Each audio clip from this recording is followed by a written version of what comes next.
मुझे रोज ऐसा लगता है कि मैं तुम्हें जान गई हूँ, लेकिन अगले ही दिन तुम बदल जाते हो। ऐसा क्यों कर रहे हो करीम? देखो, मैं जैसे पहले तुम्हारे साथ था वैसे ही हूँ और वैसे ही रहूंगा। इसमें डरने वाली कोई बात नहीं है। नहीं करीम, मैं सिर्फ अपनी बात नहीं कर रही बल्कि उन सब की बात कर रही हूँ जो तुम्हारे अपने हैं। सोचो, अगर मोहसिन बाबा को पता चल गया कि तुमने क्या किया तो है तुम बाबा का नाम लेके मुझे डरा रही हो? करीम, ये क्या कह रहे हो तुम? मैं भला तुम्हें क्यों डराऊंगी? मैं इसकी वजह भी जानता हूँ, क्योंकि मैंने तुम्हारे भाई को निकाल दिया, इसलिए तुम ऐसा कह रही हो। मगर उसने गलत किया और मैंने सही किया। हाँ, ठीक किया।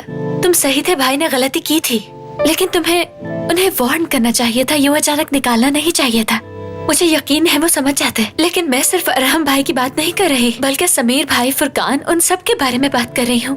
देखो करीम, समीर भाई तो ऐसे हैं कि अगर किसी को गलती से हाथ भी लगा दे तो माफी मांग लेते हैं। तुम्हें अंदाजा है तुम्हारे इस रवैये से उन्हें कितनी तकलीफ हुई। और फुरकान, तुम तो कहते हो वो तुम्हारा बेस्ट फ्रेंड है और इस कंपनी को यहाँ तक पहुँचाने में उसकी मेहनत भी है, लेकिन तुमने उसके साथ भी ऐसा सलूक किया जैसे वो कोई गैर हो।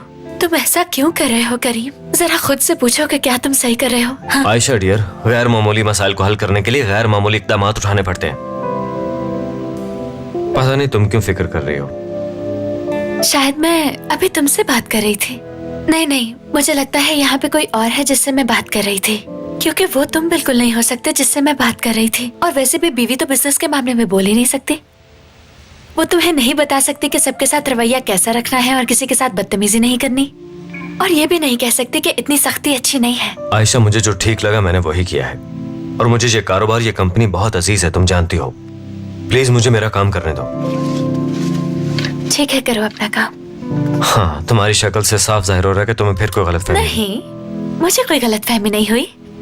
लगता है सब कुछ वैसा ही हो रहा है जैसा होना चाहिए। तुम उस औरत से बहुत मुतासिर हुए हो। वो खूबसूरत है और टैलेंटेड भी, पढ़ी लिखी है, तुम्हें ये भी बताती है कि क्या पहनना है, कंपनी कैसे चलानी है, किसको निकालना है, किससे कैसे बात करनी है। तुम ये बताओ कि हर बात का इल्जाम रीमा पर लगाना लाजमी है क्या? क्योंकि इस सब की वजह वही है। ओके, माफ करना, मगर इतना तो मैं जानता हूँ कि मसला ये नहीं है। असल मसला ये है कि वो मेरे साथ है, वो काबिल है और मेरे काम को बेहतर बना रही है, यही ना? ये देख रहे हो, शायद तुम इस्माइल को अच्छी तरह समझते हो। हाँ, मैं समझता हूँ, सब समझता हूँ मैं। वैसे हम इतनी देर से गाड़ी में बैठ के क्यों बात कर रहे हैं? ऑफिस में बैठ के भी तो कर सकते थे ना। तुमने मेरे भाई को निकाल दिया है, अब मेरे लिए ऑफिस में कॉफी कौन बनाएगा?